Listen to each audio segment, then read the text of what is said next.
গতকাল ছিল আমার নতুন টিউশনির প্রথম দিন, কিন্তু বড় ভাই সাবধান করে দিয়েছে ছাত্র নাকি অনেক টাউটবাজ, আমি যেন সেইভাবে পড়াই। তো আমি প্রথম দিন টিউশনিতে গেলাম, গিয়ে ছাত্রকে জিজ্ঞাসা করলাম, তোমার নাম কি? তখন সে বলল, স্যার আমার নাম ফটিক, কিন্তু আমার স্কুলের বন্ধুরা আমাকে আদর করে ফটকাবাজ বলে ডাকে।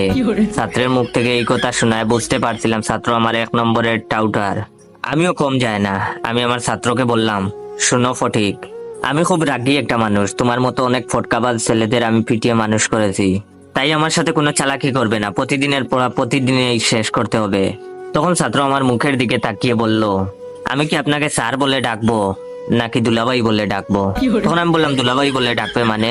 ফাজলামি করো, স্যার বলে ডাকবে। তখন সে বললো, আসলে 2 দিন পর তো আপনি আমার দুলাভাই হবেন, তাই আগে থেকে ডাকার অভ্যাস করে নিচ্ছি। তখন আমি বললাম, দুলাভাই হবো মানে? তখন সে বলল, স্যার আমার 3 বোন, 2 বোনের বিয়ে হয়ে গেছে, কিভাবে হয়েছে জানেন? তখন আমি বললাম, কিভাবে? তখন সে বলল, স্যার আমাদের পরিবারের আর্থিক অবস্থা তেমন ভালো না, তাছাড়া বর্তমানে মেয়ে বিয়ে দেওয়া অনেক টাকার ব্যাপার। আমার আব্বু আম্মু খুব চালাক, তারা চালাকি করে ভার্সিটি পড়ুয়া ভালো একটা ছেলেকে আমাকে পড়ানোর জন্য নির্বাচিত করে। তারপর ওই স্যার যখন আমায় পড়াতে আসে, তখন তাকে আমার আব্বু আম্মু খুব আদর যত্ন করে।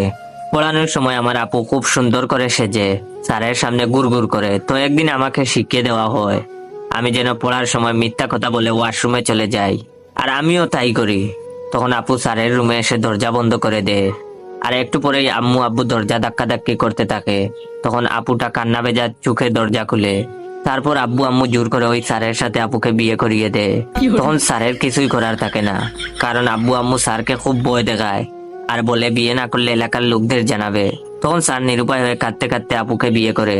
এতে টাকাও খরচ হলো না, আর ভালো ছেলের সাথেও বিয়ে দেওয়া হলো। 2 জনের বিয়ে এভাবেই হয়েছে, আর 3 নম্বর বোনের বিয়ের জন্য আব্বু আম্মু আপনাকে নির্বাচিত করেছে। ছাত্রের মুখ থেকে এইসব কথা শোনার পর আমার অবস্থা খুব খারাপ হয়ে যায়। আমি উঠে দাঁড়ানোর শক্তি পর্যন্ত হারিয়ে ফেলি, হাত পা আমার থরথর করে কাঁপতে থাকে।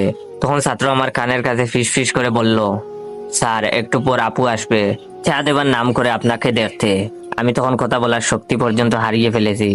ঠিক তখনই দেখলাম কালো একটা মেয়ে মুখে